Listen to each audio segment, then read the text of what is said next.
Hey folks, something a little different today. I will be joined by a special guest. You all know him, my good friend Joe from Racer Records and On a Vinyl, my co host for my Wednesday night live stream. Joe and I are going to talk about the Beatles and Kiss today. I have been a lifelong Beatles fan, Joe's been a lifelong Kiss fan, and so we thought it would be an interesting idea for us to sit down and talk about why we're passionate about those bands. I hope you enjoy it. Stay tuned.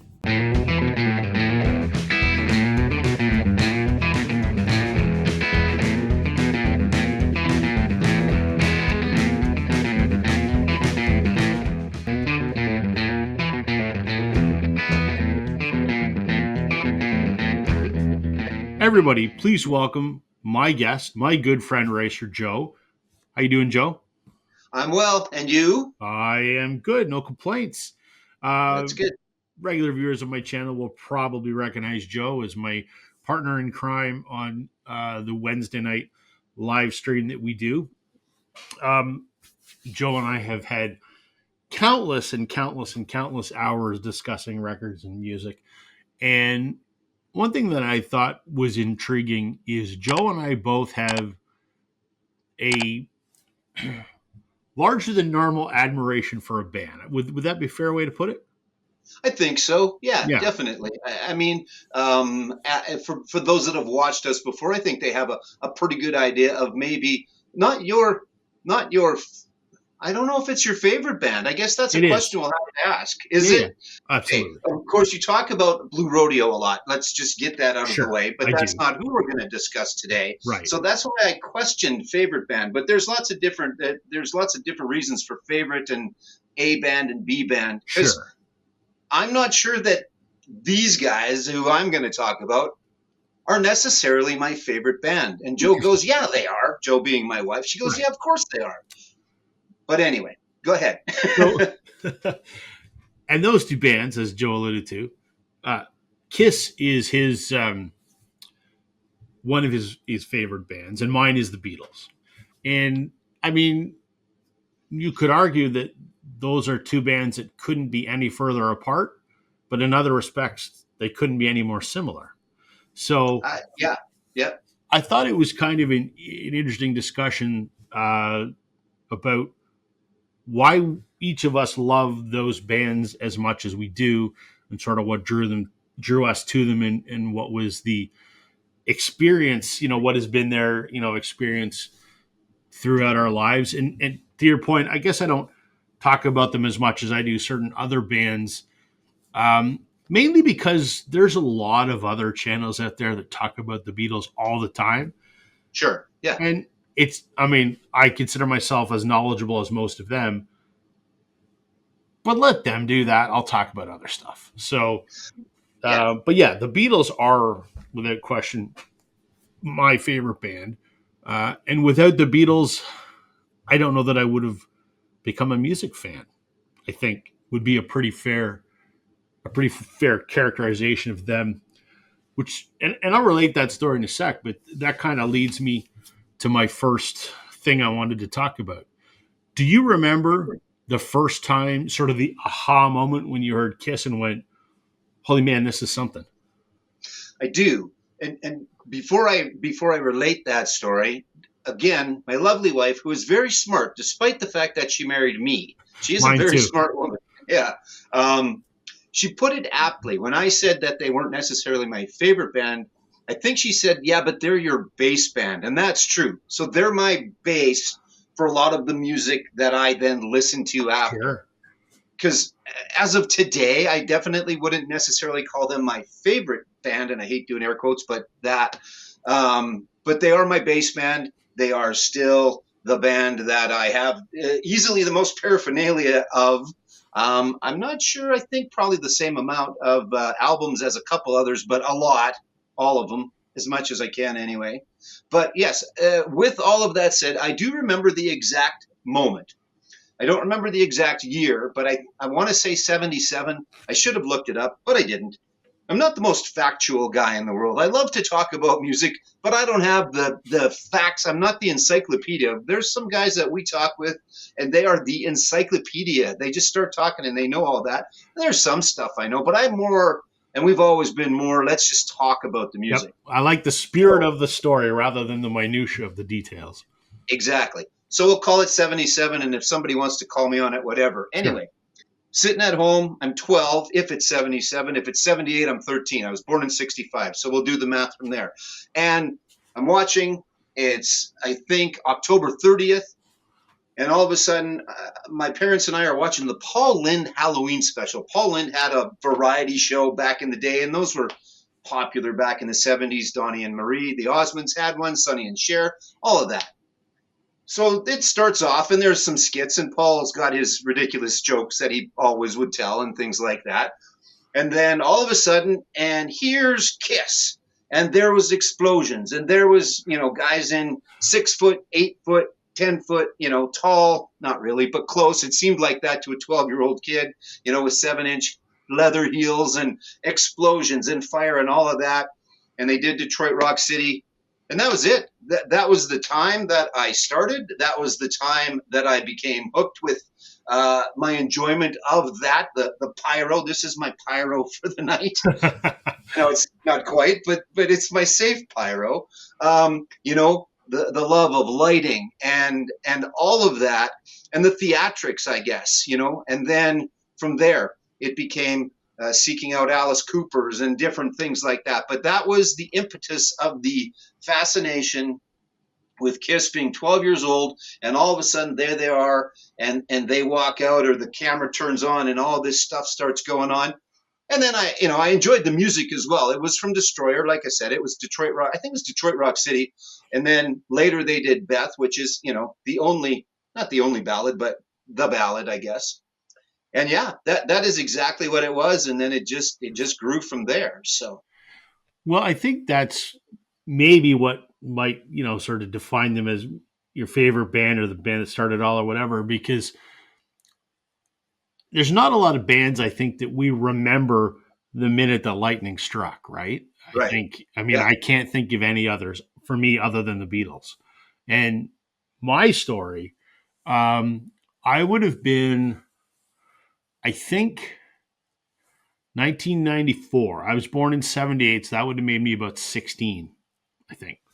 Um, and I knew, obviously, you know, sort of the, mop top Beatlemania, I want to hold your hand, she loves you, a few of those hits because, I remember growing up and, dad would leave for work early in the morning and mom and I'd be having breakfast. I'd be getting ready for school. There'd be the local oldies radio station, 50s and 60s kind of stuff. So you'd right. hear She Loves You and I Want to Hold Your Hand and those kind of songs. And I didn't really think much of it. I knew it was the Beatles, but, who cares? And so in about 94, maybe 93, I remember one night in particular. Why this night in particular, I don't know. But mom and I were in the kitchen. Mom was washing dishes and I was drying dishes. And dad was in the next room, which was the living room.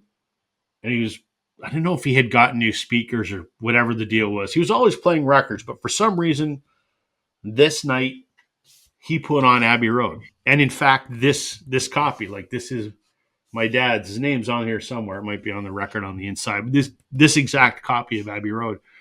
Right. And Come Together comes on, and I kind of stopped what I was doing with the dishes, and what's this? Because that to me is not, it's a long way removed from She Loves You, Yeah, I get it. I right? totally get it. Yes. Yeah. Obviously, bookends of the career, but I didn't associate this with the Beatles. And I sort of stopped and I went into the living room and listened to the album with dad. And the medley on the B side, which has whole, 5 or 6 songs sort of strung together. For some reason, when Carry That Weight came on, I was just, it's like fireworks went off. Wow, this is the greatest thing I've ever heard. Like I was Yeah. just blown away by it for whatever reason. Uh, and then I got enthralled. That's a pretty cool album cover. Why is Paul not wearing shoes? And Yeah.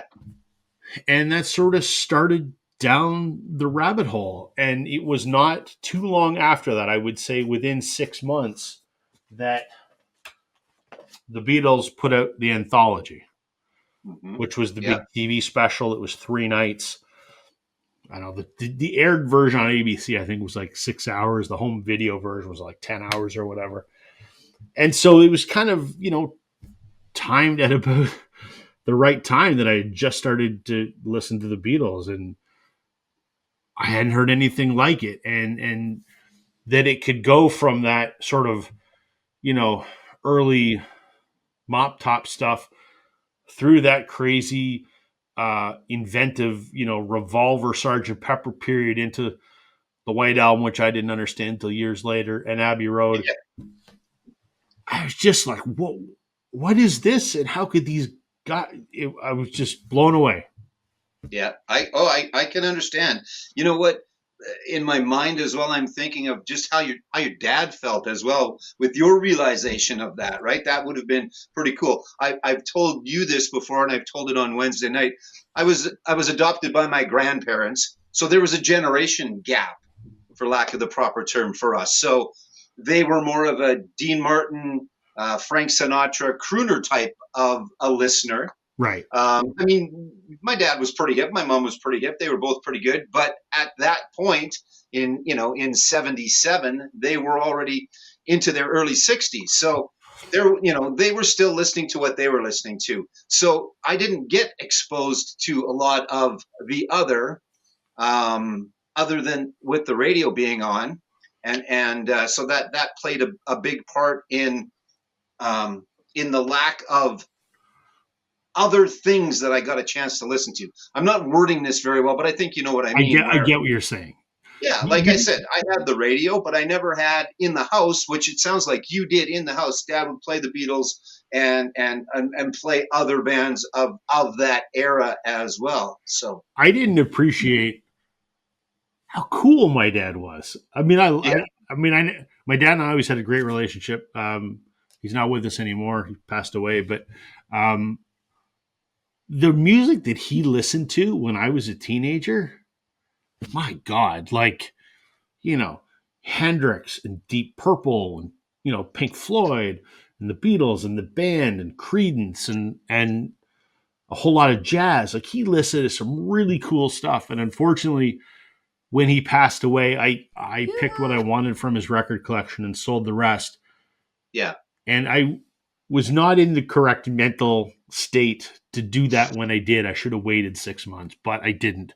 And so I didn't keep much of his collection, and I should have. But I digress.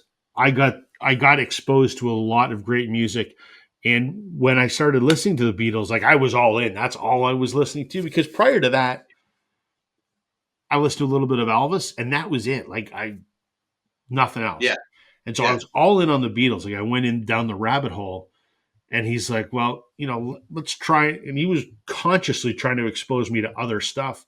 And he'd given me some CDs and stuff, or bought me CDs for Christmas or whatever. Sort of really pushed my boundaries. Some I embraced, some I did not. But yeah, he was very much. This is great because I have turned into the music fan that he was.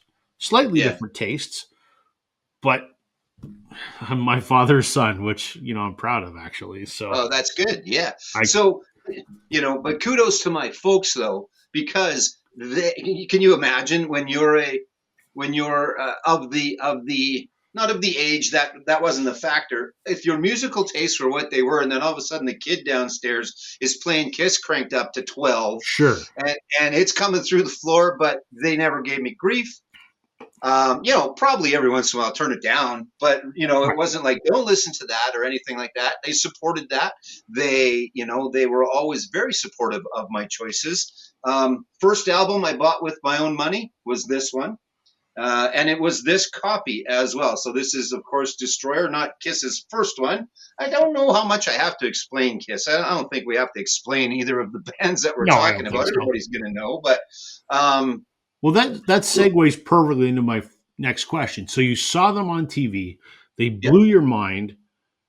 How did your adventure into Kiss? What was that road like? Yeah. How'd So you get then, there? I don't know if it was the next day or not, or that weekend or whatever. But then I went and got this because it was the visual part, and that was a big part of it for them. But I still enjoyed the music as well, and I guess I wanted to explore a little bit more. Plus, it doesn't hurt when they look like that on the cover, and there's all the cool stuff going on. And then inside there was, not in this one, I can't remember what you got in this one. I don't think the tattoos were in Love Gun, or the Love Gun was in Love Gun. Like, there was always extra stuff going on. So I went out and I got this, and I listened to this and went, yeah, I like that. Then I went and got, I think, Alive, because that was kind of the next iteration of where you wanted to go with them, because that was a big part of them, was that Live. Go back to the earlier albums. Then a year later, Love Gun comes out, or Rock and Roll Over, part of me, and so it evolved fairly quickly.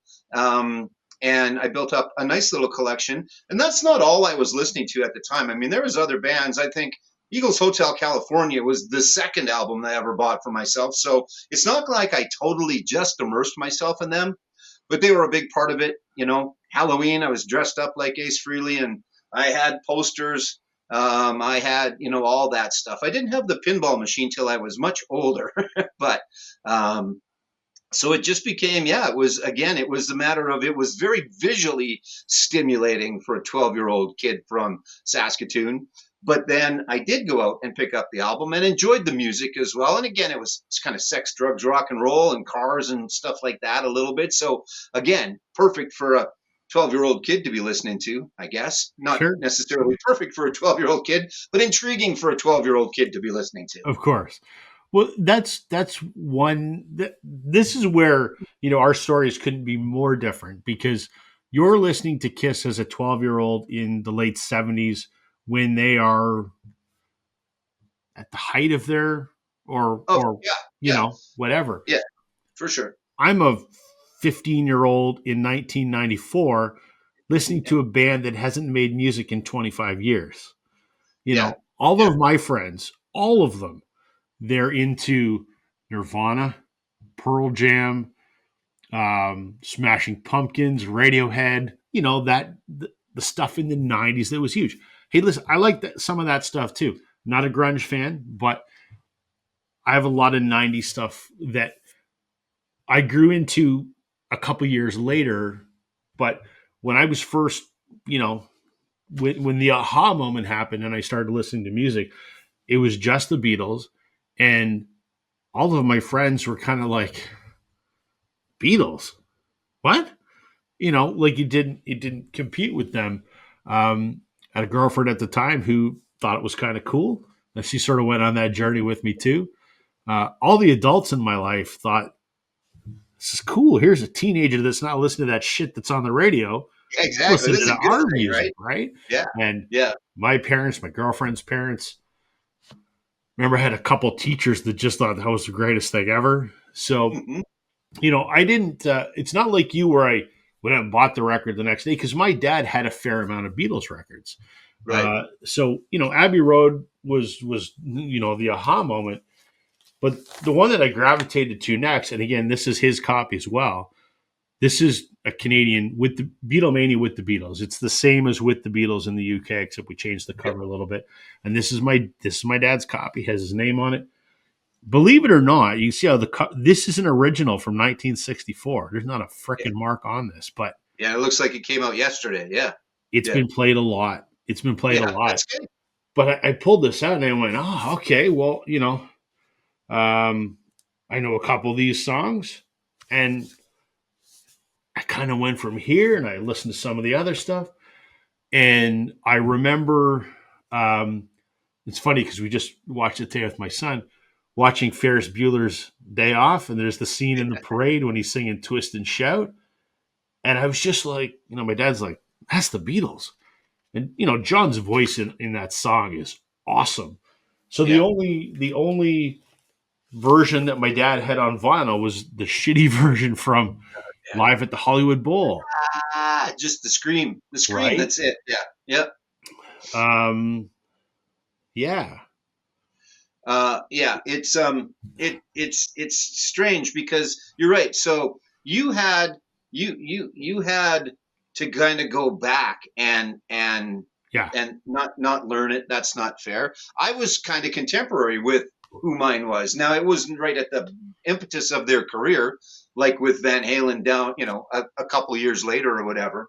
But it wasn't that far removed. Now, uh, you talk about your dad's name being on the album. I think we're all reserved to the fact that the names are on the albums because they went to parties. Yes. Now, how many parties was that album at? Like, because that doesn't happen anymore, right? Right. Everybody, if you were to come over now, you necessarily wouldn't bring yours.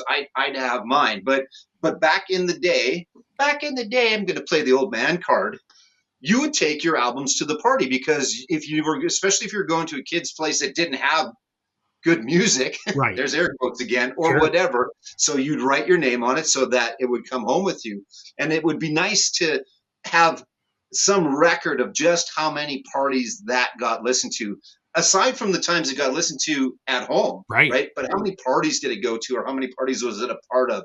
And just the fact that that music has been enjoyed together with other people is always awesome. Like that's why I have zero issues with names and that being Me on the neither. album because I know that's why those names are on there is Well, because people took them to parties. we've talked about that before, right? There's something kind of appealing that this thing, which in my case, some of these are 60 years old at this point, had a whole life before they became mine. And Yeah, same with yours. And we don't know what those lives are. I mean, I think about the same thing. Some of my guitars, like this Butterscotch Telly here, was made in 1978, the year I was born. It got played by a whole lot of people before it ended up in my possession 20 years ago. I yeah, don't know what that's they right. were, Yeah, but there's buckle rash on there, and who knows? And I just love that. But yeah, what I especially love about the ones that have my dad's name on them, like I have his copy of the White Album, which he bought at Sam the Record Man in downtown Toronto, the most famous record store in Canada. Because when it came out, he was going to Ryerson University in Toronto, and he walked down to Sam the Record Man, waited outside for them to open that morning, and he bought it. And I just love the fact that I know that, and I know where yeah, that went, yeah. and I'm now the custodian of it. Let's put it that way, and it'll go on to somebody else down the road, and I hope Sure. Yeah. they treat it with whatever. But yeah, No, exactly. Like, and then there's the first one, which is kind of where it started for them, and they didn't do well. Again, I don't need to go into the history of Kiss, but they didn't do well. I think that television, that nationwide television exposure, really did a lot for them. Alive, the album Alive did a lot for them as well. But then on top of that, all of those people getting to see them because of course the big part of Kiss was the visual aspect of it. They still made good albums, I think good albums, kind of derivative but good albums, but their drawing card was of course always the visual. So the first 3, this and then Dressed to Kill and Harder Than Hell, didn't really do that much. And again, I wasn't familiar with them, but I was a little young, I guess, when those first 3 came out. Again, I was already 12, which isn't old, but it's old enough to start to have a bit of an idea of right. what you're doing. Like when this came out, would have been 74, so I only would have been 9 at that point, or 8 or something like that. So you're not necessarily listening to anything other than whatever someone in the house is listening to at that point. But um, so it took a while for them to catch on, but they I guess they kind of did, and then they did for a while. And Gene Simmons has a lot of my money because, and that's I think, and you were gonna bring this up, maybe you were gonna bring this up, but where they are 2 definitely different bands, but yet somewhat similar because of that exposure, right? That exposure on Ed Sullivan, right? That was kind of their big deal in North America, obviously. The merchandising, there's a What lot of things with Beatles albums and with that's what Beatles I faces on them, right? you read my mind that I was going to go there at some point in time. Musically, I would argue the Beatles are very different Oh than yeah, oh Kiss. yeah, I yeah, don't think they could be further apart. But in terms of in terms of Gene getting it and whoever in the Beatles camp getting it, the Beatles did it first. I think they marketed the living daylights out of anything. If they could put Beatles on something, they Yeah. did, and people bought it. Tons of marketing revenue, and that also, grew their popularity and generated into album sales or single sales. Eventually. Yeah. But I mean, I think Gene Simmons, he followed that blueprint because you can get Kiss on anything, Oh and they yeah. probably made more money in merchandising revenue than they did in album sales. I don't know A if hundred that's percent. true, but Yeah, no, I think that's a very true statement. And the other aspect too, I think, to a certain extent, is the music that it spawned. The Beatles spawned a lot of music.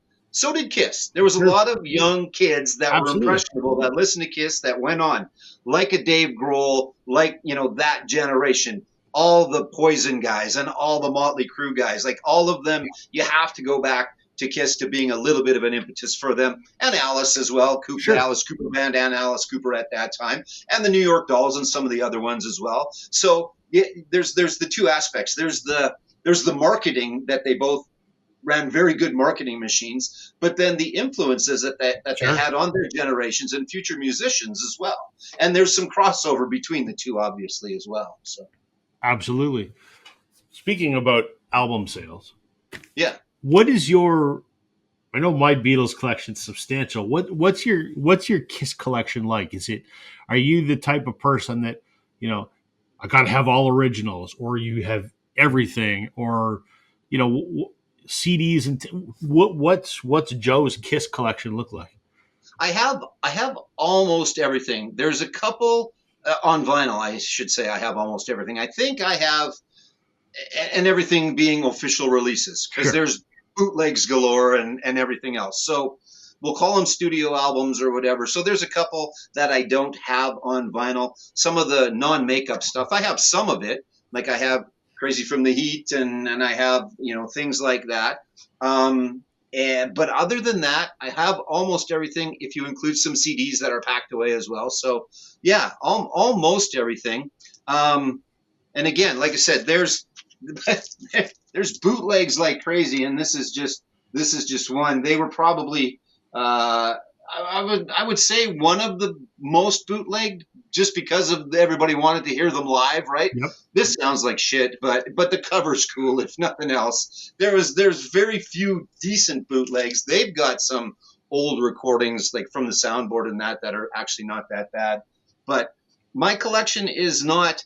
There's probably bigger and better ones out there for sure, but I'm comfortable with it. I'm glad to have it.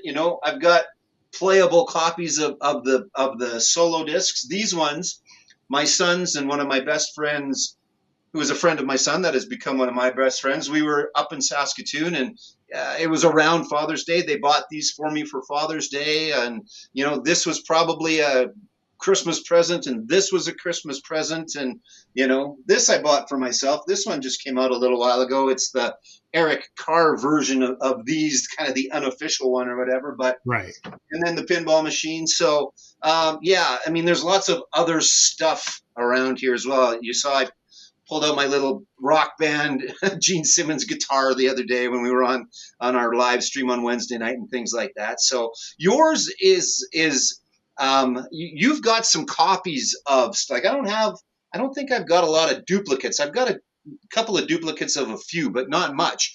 But there wasn't necessarily the UK versus the North American releases Right. like there was with the Beatles. You've a Kiss record, you kind of got a Kiss record, you kind of got a Kiss record. Right. My now for a while, let me backtrack to to Sure, to explain this, I guess, because I like you, I've thrown a lot of money at the Beatles, like you have with Kiss.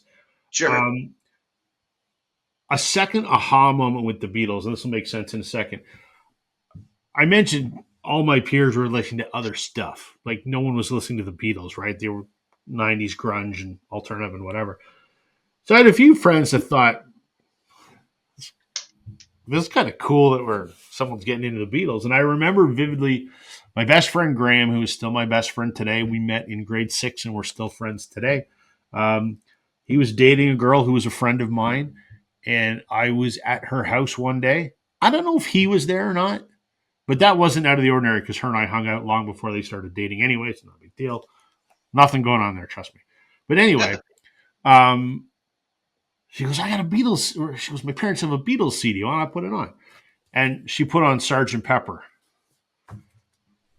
First time I'd heard Sergeant Pepper. Like, this is only a few months after I'd heard Abbey Road for the first time. And I just went, oh my God. And it was at that point, I think I probably even went home that night and said, Dad, I just heard Sergeant Pepper because he didn't have that one.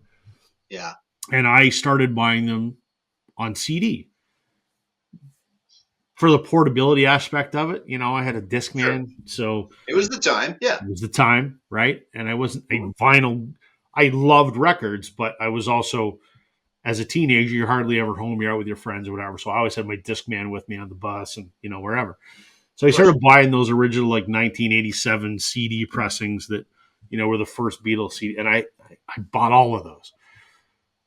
But in the 90s, you know, I was still listening to my parents' records, and I enjoyed that experience more than a CD experience for all the reasons you and I have talked about in the past, you know, the Of course. tactile experience of a record, right?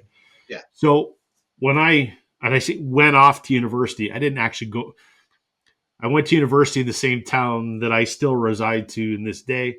I just moved out of my parents' place and got a room with another guy, and we were roommates. And I had a record player, and my dad let me take his Beatles records, which was awesome. You Yeah. No know, kidding. he's giving me these 30-year-old records, but he knew how much they meant to me. And Yeah. so, you know, Dad and I would go to record shows, and there's a record store that was no longer in the town I live in, but when it was here, I'd often skip school to go down to the record store. I started buying Beatles records. And the nice thing about it is, bear in mind, this is 94, 95. No one's giving a crap about records, Nope. Exactly. right? So I Yeah. have every, because you and I are in Canada, I have Canadian pressings of every Beatles album, from the first one to the last one. I have every one of them in mono, every one of them in stereo. And for the most part, again, this is my mono first pressing Sergeant Pepper. There's not even ring wear on it, but it's a first No, pressing. I see So that. I scooped all these up in the 90s when no one gave a crap, Yep. which Well, was that's when they awesome. were. Yeah, that's when they were taking them to record stores, and the record stores were going, "Oh yeah, I'll give you a dime a piece for them, or 50 Right? cents," and then you were still buying them for $10, which the record store thought was great, right? Exactly. When you look Yeah, at my first pressing Canadian Beatles records, with the exception of one or two, they are all in incredible condition. And it's not because I was selective, just that's what I bought as a teenager. yeah, And then come around, you know, the late 90s, you know, they put the anthologies out on vinyl, which was the first new Beatles vinyl in the mid 90s, and I bought those. And yeah, then in the 2000s, we started to get stuff like Beatles One and the Yellow Submarine song track. And they started in live at the BBC. I started buying those because they were new Beatles records. And then when they started remastering everything in the 2010s, I bought those. So I have all of the, we'll call them modern issues of the Beatles, all the remastered stuff.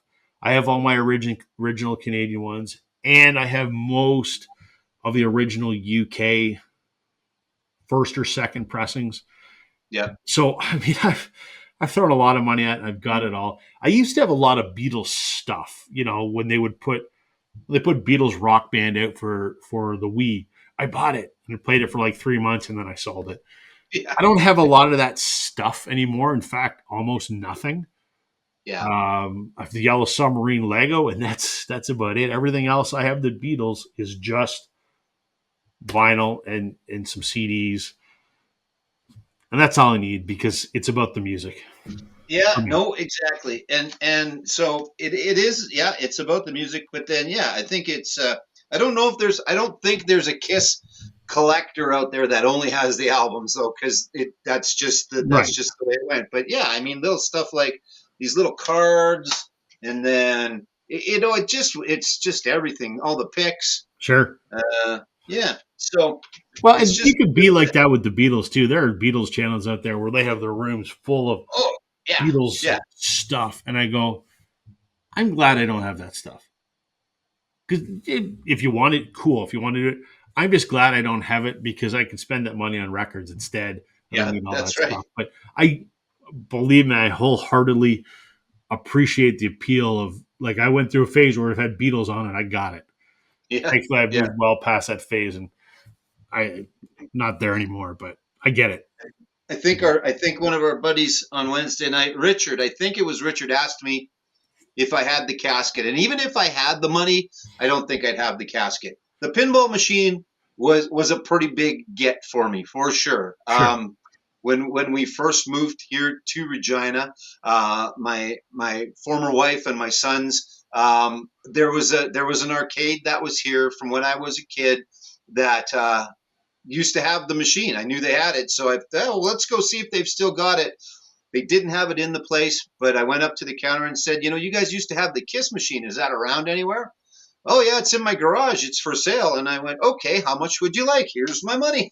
Sure. you know, Well, that's much that's like, there's some nostalgia there for you, right? Because I yeah, used to that's play right. it. And much like the '90s, as far as buying used albums, like this thing's ridiculous now to buy this now, but it wasn't then. It was good. So Yeah, it's all a matter of when you buy the ridiculous things that you buy. So that's for this absolutely part, anyway. that's But absolutely true. yeah, Um, Diverging off slightly off of collecting, I assume you've seen Kiss in concert before. I have seen them a couple of times. And Where was how that? did that experience stack up to when you saw them on TV and went, holy balls, that's pretty awesome.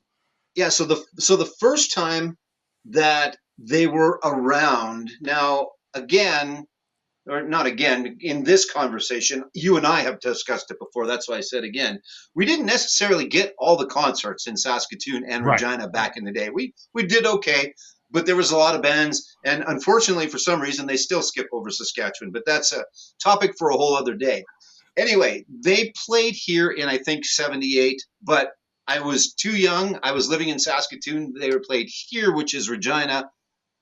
Nobody wanted to come with me, so I didn't get a chance to see them. So the first time I actually got to see them was without the makeup, and it was in '87 or '86 or something along the lines of that, because it took a while for them to kind of come back around. I didn't have the opportunity to go and travel and go see a lot of shows. So it wasn't until then, but then they got back together in the mid '90s with the full makeup and the original guys and everything else. And that's kind of the be all end all for me. Was like, I think it was '95, '96 when they had that reunion tour and they got back together.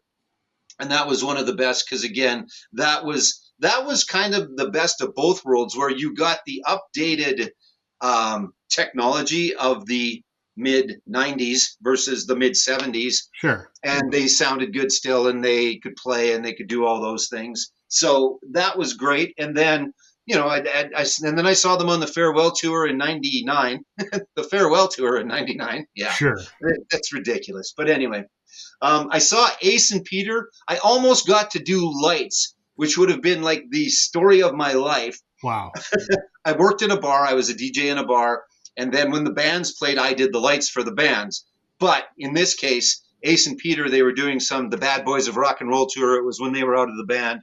They came, but they had their own light guy. And I Sure. was so excited right up until the point that this dude walked up and goes, okay, well, how do I work the lights? And I was like, ah, shit. Oh, I man. really wanted to say I got to do lights for Kiss at one point. But and then saw them with my kids, which was kind of cool. That was a neat experience, right? To be able to take Chris and Riley to go and see them.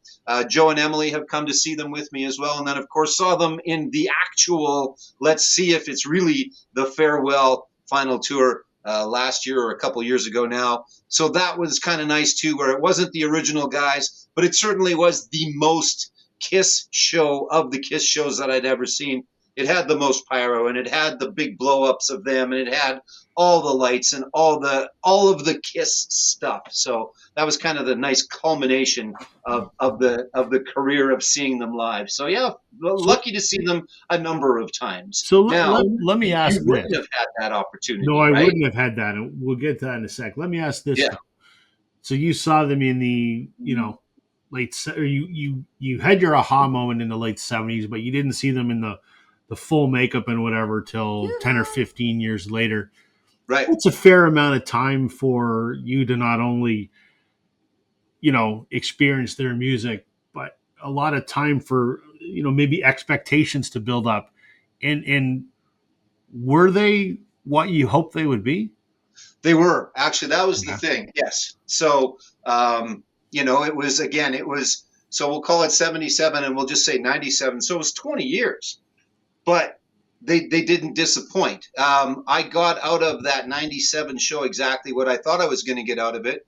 And the people that were with me, which were also big fans that didn't have a chance to see them, got out of that what they wanted to as well. There was four of us. We all did the makeup. We all did, all of the things that you do when you Right. go to see Kiss. So, and they sounded good. And again, it was nice because the pyro was a little bit better 20 years later and things like that. Now, it would have been pretty cool to have seen them in 1977 as that 12-year-old, not just on a screen, but right in front of you. But Right. no, I wasn't let down. It was good. It was worth the wait, and they didn't disappoint, I think was the proper answer to your question. I think. Fair enough. So, yeah, to your point, obviously I could not have seen the Beatles live because John died when I was 2 and George died when I was, I don't know, 19 or 20. Right. Um, and so, I had to, maybe poor phrasing, I had to settle for what was left. that's the wrong way to Yeah, no, put I know it. what you mean. Sure. Yeah. Um, John was always my favorite. Just something about him was larger than life.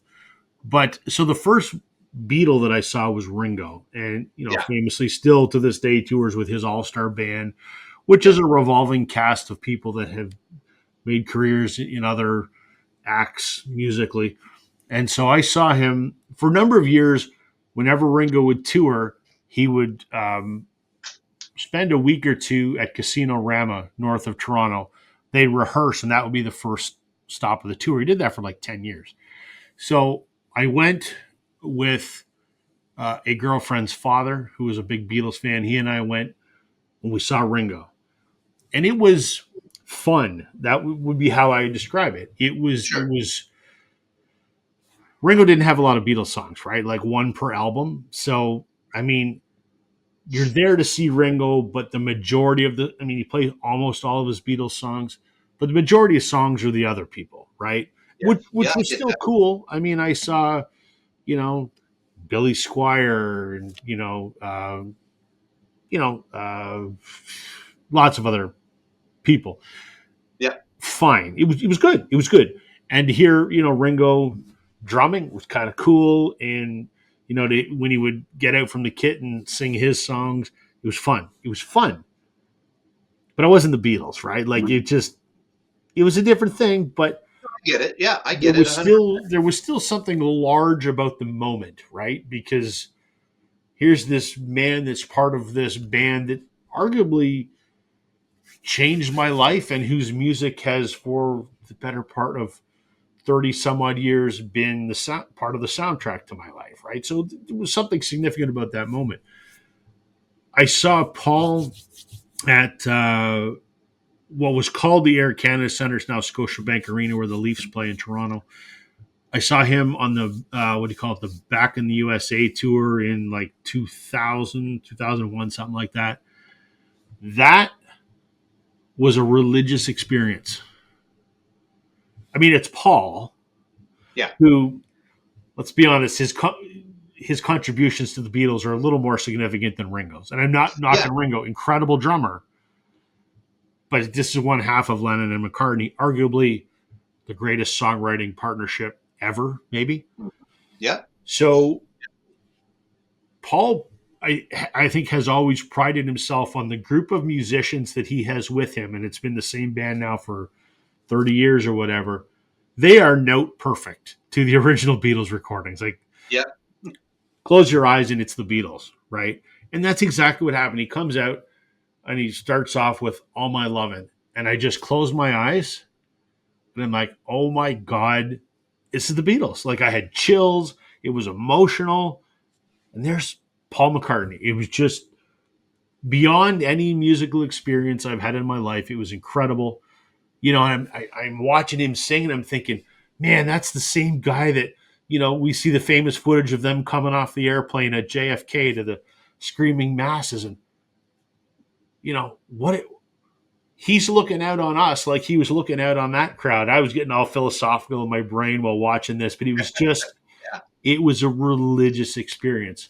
I saw Ringo again a few years later. Again, it was fun. I thoroughly enjoyed it.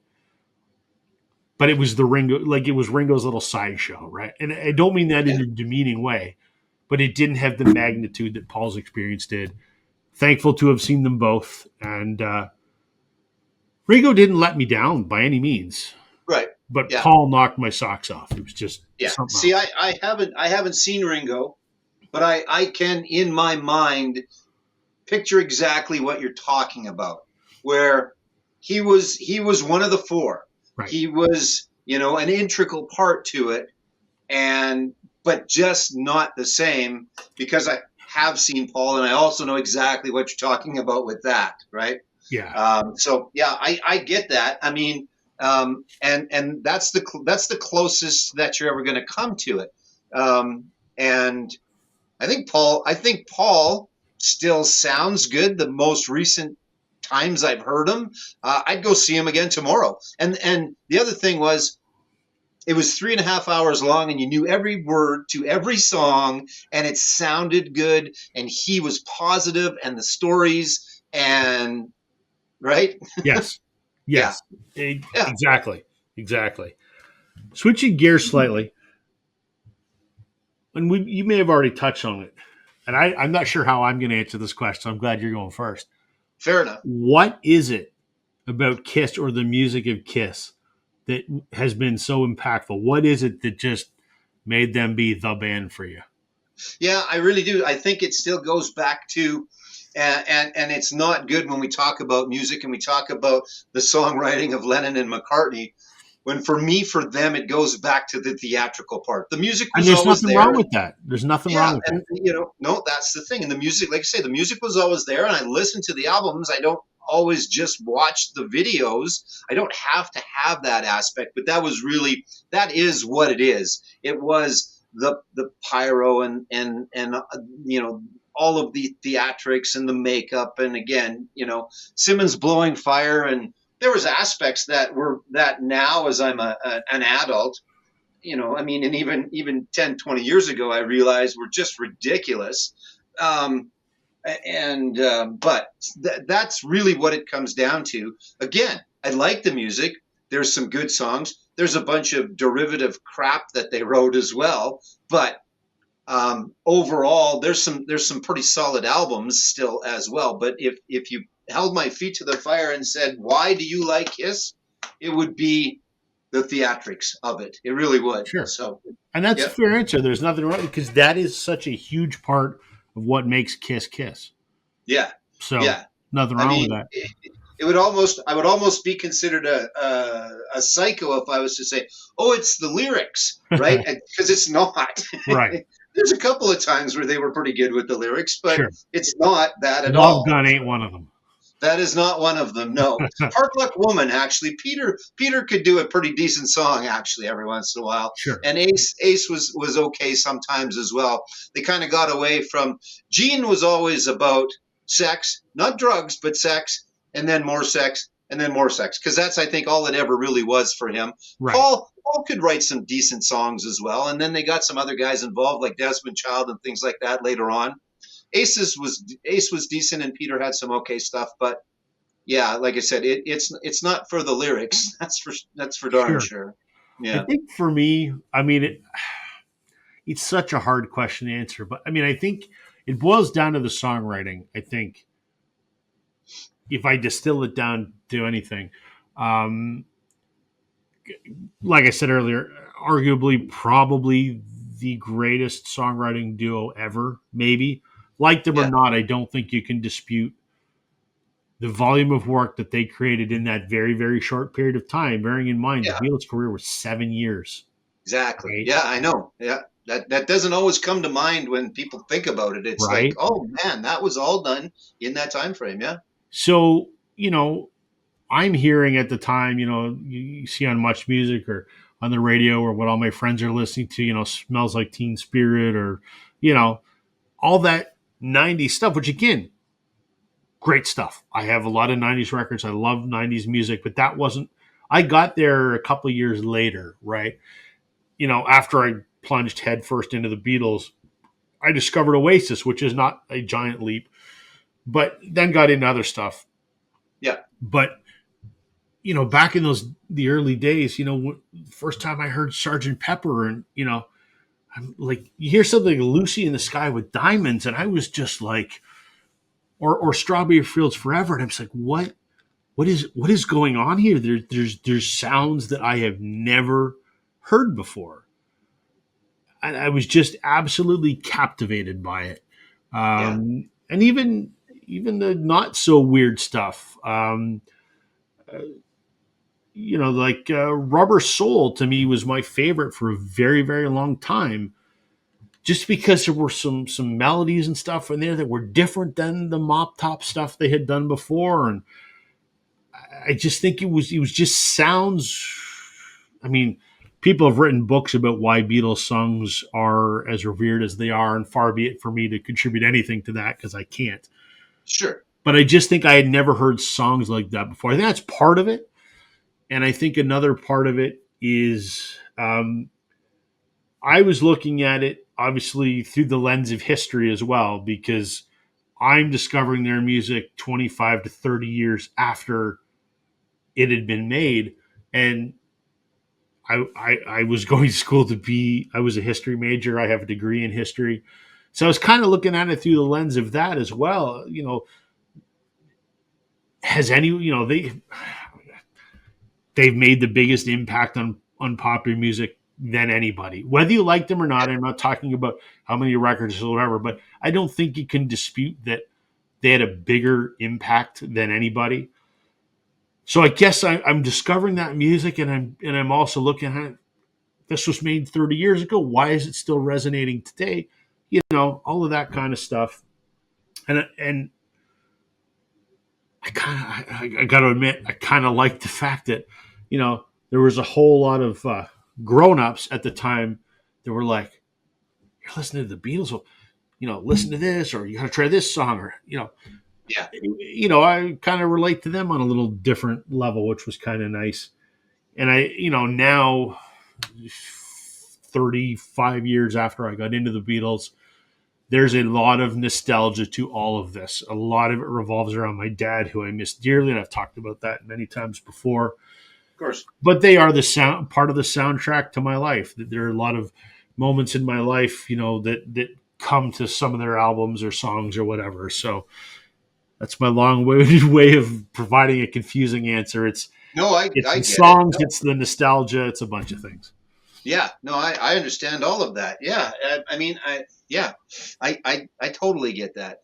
Um, when in the '70s, I had some compadres, some friends that were were fans, but then the '80s came, and some of my friends factioned off to some different things that they listened to in that. But I don't know. I just always kind of stuck with these guys. Now again, I listen to a lot of different stuff, but Same here. I just kind of have always stuck with them, and it's just part of. I They're mean, old if faithful. They're always there.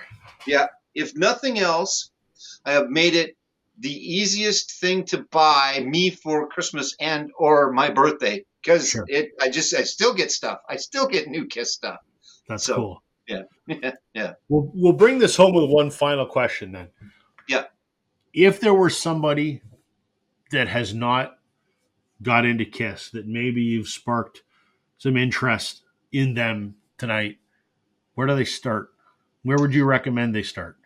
Yeah, I think you probably want to start with Alive, because not solely because, but a big part of it is because although it's about 90% not alive and 10% alive. There's a lot of other things going on, but it is Sure. a good representation of those first three albums that were pretty decent albums. Like, that's the thing. There was the first three, there was Alive, then there was the next three, which were also very good. There was Alive 2, and then it kind of started to wane a little bit. They had some stuff going on in the 80s without the makeup and things like that.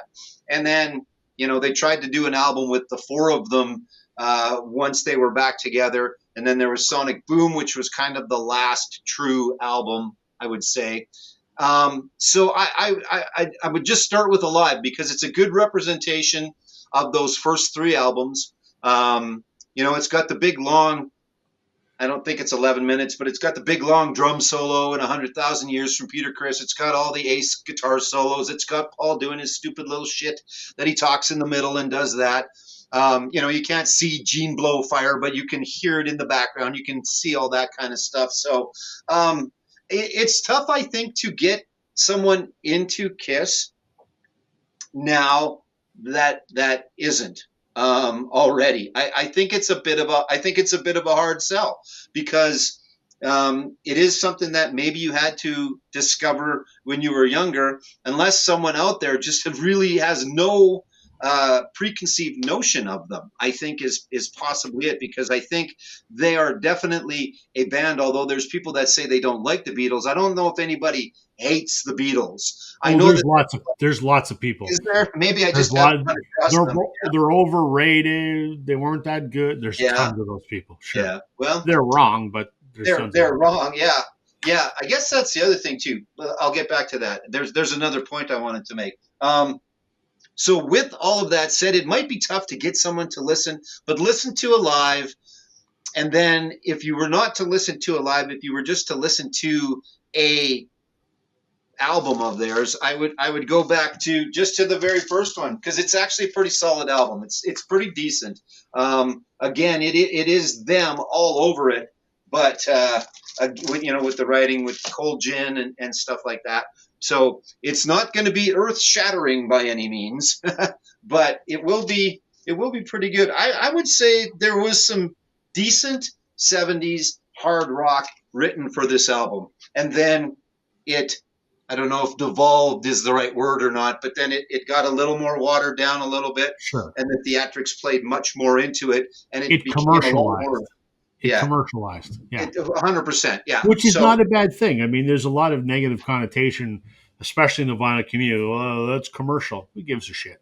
yeah, you and I have had that conversation before, where to show a popular record is like blasphemy or whatever. Of It's like, course. oh my god, that's been played on the radio. What do you listen to that shit for? I've never been a proponent of that. That's where I hear the music that I listen to, and I like that. So I don't ever give a rat's ass about Me that. neither. Me neither. But You and I are the same that way. yeah, so listen to Alive, the first one, and or go back to the right back to the beginning. Yeah, that would be my recommendation. My pyro went out. What the hell? Oh no! Well, it's because the I think concert's over. It must be. no, it's coming back. I think it Oh, there timed you go. out. It's It's an actually on. just it's a Bluetooth speaker that actually plays the. Anyway, go ahead. There you go. It's So encore where time. would you There you go. where would you suggest? This I'm Well, interested in because I know where I would start, but sure. I already know. Well, I mean, everyone will have heard the Beatles, right? Unless you live under a rock, you will have Yeah, some familiarity with the Beatles. yeah, But I guess if I had to say to somebody, they go, "Where do I start?" I think the easiest thing to do is start with Beatles 1. yeah, And so what this is essentially it's their greatest hits. The reason it's called 1 is there's 27 songs on here, and all 27 of them went to number 1. Wrap your head around that for a second. yeah. A No kidding. band, a band that was only together for 7 years had 27 number 1 hits, Yeah, I know, it's crazy. right? Yeah, So, I mean, it starts with Love Me Do, which was their first, and goes all the way down to The Long and Winding Road, which was their last. So it's a chronological progression. Great place to start. Is it the best way? I don't know, but it's fairly concise, right? I think it is 2 records. That's all it is. yep, The Yep. maybe better place to start, the red and the blue. Now this requires a little bit more of a time commitment because this is two and this is two, or if you get the new version that came out, 3 LPs Three. each. Yeah. Yeah. But there are some songs that weren't number one hits, but that are pretty essential. For example, right off the bat, "Please Please Me" was a number one in the UK, but not a number one in the US, or something like that. So it's not on Beatles One, but should be. You know what I mean? Yeah. So Yeah. you either go the red and the blue, which I think of more as an anthology type work, or you go with Beatles One. It's their greatest hits. That's the simplest way to go. But if someone said just give me an album to listen to, I mean, I always default to Sergeant Pepper, but that might be too weird for some folks. So I'll go check out Revolver. Yep. Yep. I mean, it's a hard question, right? It's the same thing as when you say to somebody, "What order do I watch Star Wars in?" Well, there's 10 different answers for that. Yeah. Exactly. Yeah. So, So, but I would tend to agree with you on Revolver, and the reason why, not that you asked me my opinion on well, it, but I'm going to give it to you I'd anyway. love your thoughts on it. So there's obviously two lives of the Beatles. There's Yes, before Revolver, and then there's Revolver and after. And it's that's just one way to. it's not a I don't look at it that way. But go ahead, and then I'll elaborate. Go ahead. it's not a hard line by any means, Sure, but the writing, like it's not that pop from earlier. absolutely, It's not quite up to it, but there's shades of that pop still, and then sure. there's shades of the other. So that's why I agree with you on that one. But you disagree that Well, that's not disagree. I've always sort of in my mind. There's Rubber Soul and Revolver. Rubber Soul came first. Revolver was next. right. And I look at those two works as volume one and volume two. They could almost be opposite sides of the same coin. But Revolver is dramatically different than all of the stuff that went before it. Sorry, Rubber Soul is dramatically different than all the stuff that went before it. And Right. Revolver is dramatically different than all the stuff that came after it. So I look at it as there's an early period from Please Please Me through Help, and there's the period from Sergeant Pepper onwards, and there's this neat little two album. It's like the spine of the book in the middle. Sure. Yeah. That's good. I never thought of that, but that's great. Yeah. No, now that you put it that way, I should just go back and listen. I think I'm going to go back and listen to everything. That's what I got to do. So, There you go. There you yeah, go. Well, Joe, this has been fun, man. Reminiscing about, we'll just call it our favorite bands and why we love them of so course. much. Yes. No, for And sure. we could probably talk for another hour because there's a million things we could talk about. But I think that's a good place to leave it. I sincerely appreciate your time, man. This has been a fun discussion. We've been talking about doing this for a while, so thank you. Yeah. No, it's been great. Thank you very much. And yeah, rock and roll all night and party every day. There you go. All right, folks, that's everything for me and Joe. Uh, Tune in every Wednesday on my channel, Northern Revolutions, to see Joe and I, along with our friend Daryl and whoever the weekly special guest is, talk about something. So, catch you on the flip side, everybody. Have a good night. Good night, everybody.